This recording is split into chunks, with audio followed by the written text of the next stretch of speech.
Hi, my name is Justin, and I'm the executive pastor of Family Life here at GCC. And I just want to let you know that we believe this is your time. This is your time to worship, it's your time to serve, it's your time to grow. And I want to take just a moment to let you know what your next steps are. At the end of every service, we do something called Gen in 5. It's where we take just 5 minutes to talk about who we are as a church. We also have something called Connect Class, where we go in depth and we talk about the DNAs and the values of who we are. If you want to serve, we have something called Behind the Scenes Tour, where you can do just that. You can go behind the scenes of who we are as a church and find out where your spot is. And finally, we would love to connect with you as you connect with Christ at our Next Steps area. So no matter where you're at, we cannot wait to see you.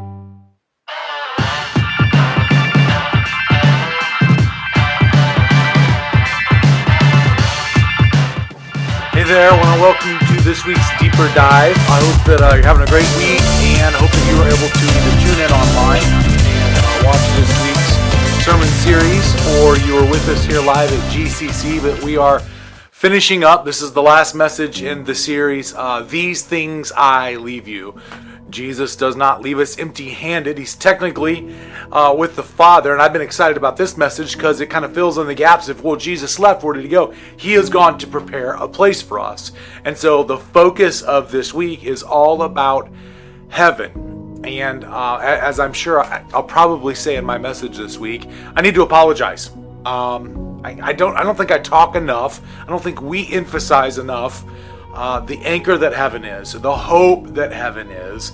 And we talk a lot about a lot of other things, but we don't give enough emphasis to the thing that sustains us, the thing that keeps us faithful, the thing that incentivizes us, the thing that is pushing us and compelling us, and all of the hardship that maybe you're enduring now. For what? It's because of heaven. And so we've got to have a larger picture, a growing picture of what heaven is. My dad, my father-in-law, is still on staff at the church that I grew up in Mooresville, Indiana, the Church of Mount Gilead. And about 2 years ago, Dad did a series with his small group on Randy Alcorn's book, Heaven. It's actually our Core 52 author, Mark Moore, even suggested this as further reading. I'm going to do the same for you. And over the course of my dad's small group doing that, Dad had a lot of conversations about heaven. It was really kind of a sweet time.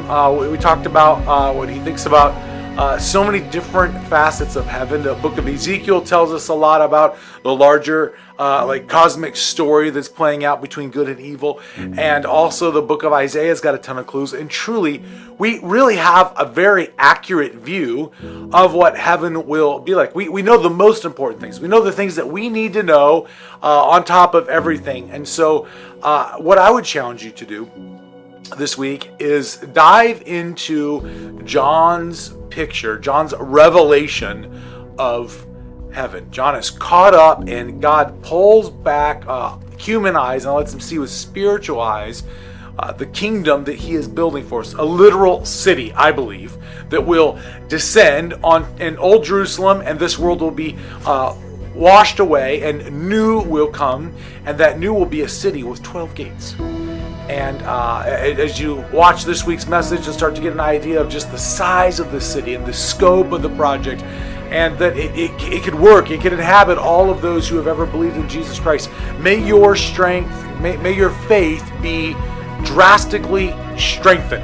That's the whole point of this. If we know where we're going, if we know what we're keying in on, then we are going to be strengthened. So take just a few moments and read through what John was experiencing when he saw new heaven coming down. Because really, we live in very similar times. If you were to look at what Rome looked like in John's day, and John gets this vision, and he puts it down on paper, and he sends it out to the church in Rome, and maybe those people that live in the greatest nation in the history of the world up until that time.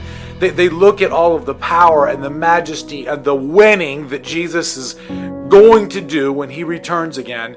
And they've just got to stand back and say, man, truly, this is a picture of a kingdom that will live forever. We live in very much the same kind of state. We live in a situation and a place where, America is an incredible country, but everything that we see will take a knee, will bow, and every tongue will confess to exactly who Jesus is in his reigning kingdom that is coming. So let's all of us this week, let's do our best as we dive into this week's deeper dive extra reading to concentrate, meditate, think about heaven and that which anchors our hope and the glory that heaven will be, because I think it's going to change us as we take a deeper dive. Have a great week, y'all.